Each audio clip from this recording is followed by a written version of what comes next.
Pakistan cricket रे हलचल कैप्टेनशिप छाड़िले Babar Azam. Pakistan cricket board रे सीमित ओभर मुख्य प्रशिक्षक ग्यारी क्रिस्टन द्वारा दाखल होता रिपोर्ट को नहीं पाकिस्तान भेटरान बैट्समैन बाबर आजम उभय दलर फर्माट रे जातीय दलर अधिनायक पदर इस्तीफा देइछंती। हाँ दर्शक बंधु, पाकिस्तान क्रिकेट रू आसीची एक बड़ खबर। कैप्टेनशिप छाड़ी बाबर आजम। पाकिस्तान क्रिकेट बोर्ड रे सीमित ओभर मुख्य प्रशिक्षक ग्यारी क्रिस्टन द्वारा दाखल होता रिपोर्ट को नहीं पाकिस्तान भेटरान बैट्समैन बाबर आजम उभय दलर फर्माट रे जातीय दलर अधिनायक पदर इस्तीफा देइछंती। क्रिकेट बोर्ड अंतर्निहित सूत्र अनुसार जुलाई रे हेबाकु थिबा टी20 विश्वकप पर बाबर अधिनायकत्व रे निराश होइतिबा स्पष्ट होइछि। अमेरिका एवं वेस्टइंडीज रे खेलाइथिबा एई विश्वकप रे पाकिस्तान प्रदर्शन अत्यंत खराब थिला।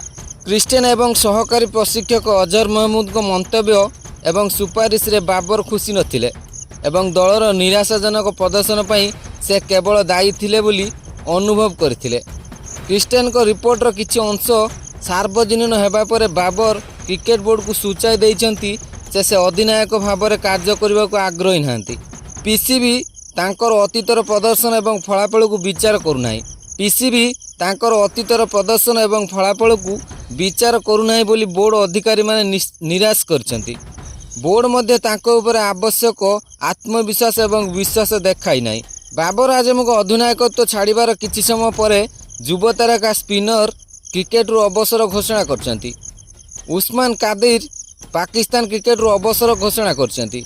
से एक्स रे पोस्ट करी अवसर घोषणा करथिले।